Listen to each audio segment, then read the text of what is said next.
मैं हरकेश मीना सहायक आचार्य राजनीति विज्ञान राजकीय महाविद्यालय लाहौर। आज हम BA part first political science में भारतीय राजनीतिक विचारकों में कौटिल्य के सप्तांग सिद्धांत का अध्ययन करेंगे। कौटिल्य के सप्तांग सिद्धांत के बारे में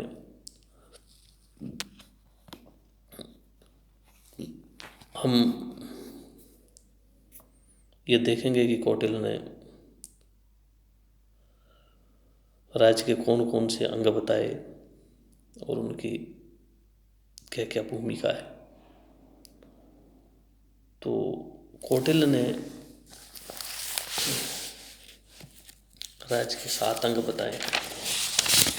उनमें स्वामी, अमात्य, जनपद, दुर्ग, कोष, दंड और मित्र। स्वामी मतलब राजा। राजा को कौटिल्य ने राज्य का सबसे महत्वपूर्ण अंग माना है, क्योंकि इस राज व्यवस्था के संचालन में राजा की महत्वपूर्ण भूमिका होती है। इसलिए सबसे महत्वपूर्ण अंग जो है राजा।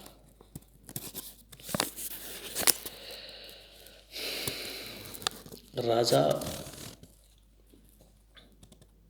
कैसा होना चाहिए, तो उसके बारे में कौटिल्य ने कहा कि राजा शास्त्रों का ज्ञाता हो, विवेकवान हो, प्रजा की रक्षा करने वाला हो, संयमी हो, चरित्रवान हो, उसको उचित अनुचित का ज्ञान हो, शत्रु की कमजोरी को समझने वाला हो। ऐसे व्यक्ति को जो है राजा नियुक्त करना चाहिए। राजा के बाद में जो दूसरा महत्वपूर्ण अंग कौटिल्य ने कहा है वो है अमात्य।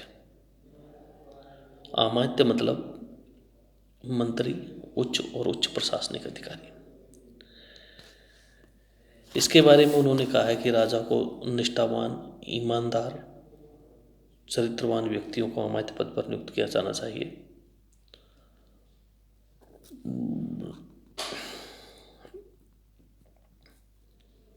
और कौटिल्य ने राजा को ये परामर्श दिया है कि कोई भी महत्वपूर्ण कार्य इनके परामर्श से किया जाना चाहिए। अमात्य कितने होने चाहिए, इसके बारे में कौटिल्य ने ये कहा है कि समय और परिस्थितियों के अनुसार अमात्य की संख्या का निर्धारण किया जा सकता है। अर्थात उन्होंने इनकी कोई निश्चित संख्या नहीं बताई। उसके बाद में जनपद।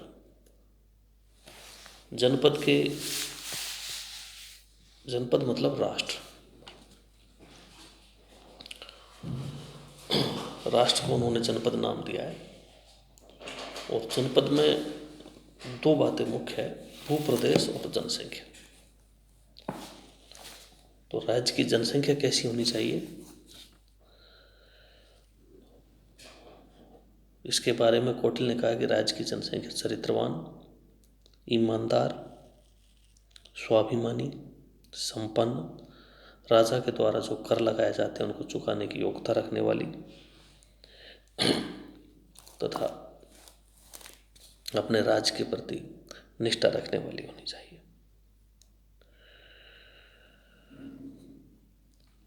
भूप्रदेश मतलब कि राज्य की जो भौगोलिक स्थिति है वो कैसी हो, तो इसके बारे में कौटिल्य का ये कहना है कि राज्य की भौगोलिक स्थिति ऐसी होनी चाहिए कि दुश्मन उस पर आसानी से आक्रमण न कर सके। उसमें आवागमन के हेतु पर्याप्त मार्ग हो, नदियाँ हो, तालाब हो, प्राकृतिक वातावरण अच्छा हो, वहाँ की भूमि उपजाऊ हो। इस तरह जो है राज्य का भौगोलिक भूभाग होना चाहिए। भौगोलिक स्थिति उसकी इस तरह की होनी चाहिए। उसके बाद में दुर्ग। दुर्ग का मतलब किला। किले के बारे में उन्होंने कहा कि राजा के पास में मजबूत दुर्ग होने चाहिए। दुर्ग ऐसे हों जिसमें पर्याप्त रूप से जल भंडारण व खाद्य सामग्री भंडारण की व्यवस्था हो, सेना आसानी से मोर्चेबंदी वहाँ पे कर सके, इस तरह के दुर्ग होने चाहिए। मुख्य रूप से उन्होंने जो है 4 प्रकार के दुर्ग बताए हैं कौटिल्य ने: औदिक दुर्ग, पार्वत दुर्ग, दानवन दुर्ग और वन दुर्ग। औदिक दुर्ग जो चारों ओर से पानी से घिरे हुए, उन्हें औदिक दुर्ग कहते हैं। पार्वत दुर्ग जो पर्वतों के बीच में, दानवन दुर्ग जो मरु प्रदेश में बना हो, और वन दुर्ग जो वनों के बीच में। इस तरह उन्होंने ये कहा है कि राजा के पास में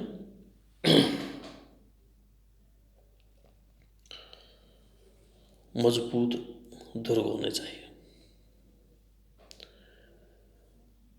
आगे उन्होंने जो 5वां जो अंग बताया राज्य का, वो है कोष।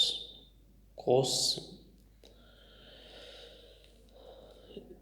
इसके बारे में कौटिल्य ने कहा है कि राजा का जो है खजाना है,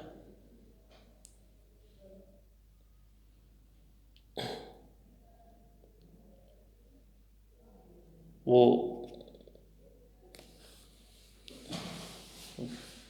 पूरा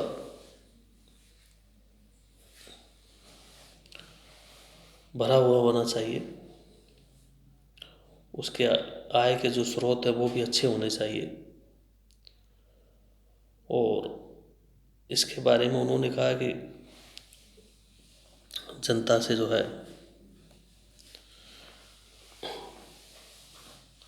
अपनी उपज का 6वां भाग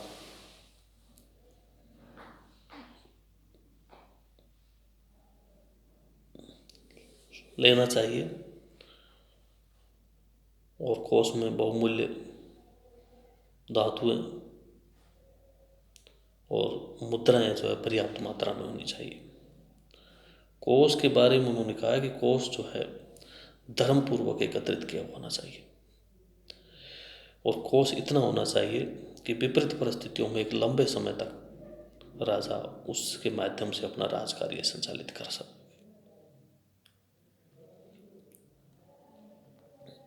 उसके बाद में अगला जो अंग है वो है दंड। दंड का मतलब उन्होंने सेना से लिया है, और सेना के बारे में कहा कि राजा के पास में एक मजबूत और सशक्त सैन्य बल होना चाहिए। इसके बारे में कौटिल्य का कहना है कि जिस राजा के पास में सैन्य बल सशक्त होता है, उस राजा के मित्र तो मित्र बने ही रहते हैं, शत्रु भी मित्र बन जाते हैं। इसलिए राजा के पास में मजबूत सैन्य व्यवस्था होनी चाहिए। सैनिक पूरी तरह से प्रशिक्षित हो, वीर हो, राष्ट्रप्रेमी हो, स्वाभिमानी हो, इस तरह के व्यक्ति जो है सेना में शामिल किए जाने चाहिए। सेना के बारे में उन्होंने कहा है कि सेना में प्रमुखतः जो है क्षत्रिय वर्ण के लोगों को लिया जाना चाहिए, लेकिन क्षत्रिय वर्ग के लोग नहीं मिले तो वैश्य और शूद्र वर्ग के लोगों को भी जो है सेना में शामिल किया जा सकता है। लेकिन उन्होंने कहा है कि ब्राह्मण को जो है सेना में नहीं लेना चाहिए, क्योंकि शत्रु के द्वारा आदर सत्कार करने पर ब्राह्मणों से क्षमा कर सकता है।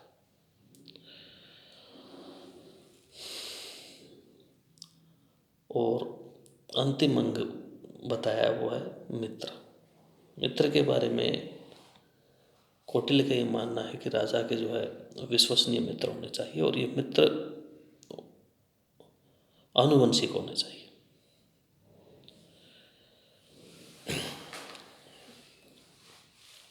और ये मित्र ऐसे होने चाहिए कि विपरीत परिस्थिति में जो है राजा के साथ खड़े हों, राजा की सहायता करें, उसका सहयोग करें।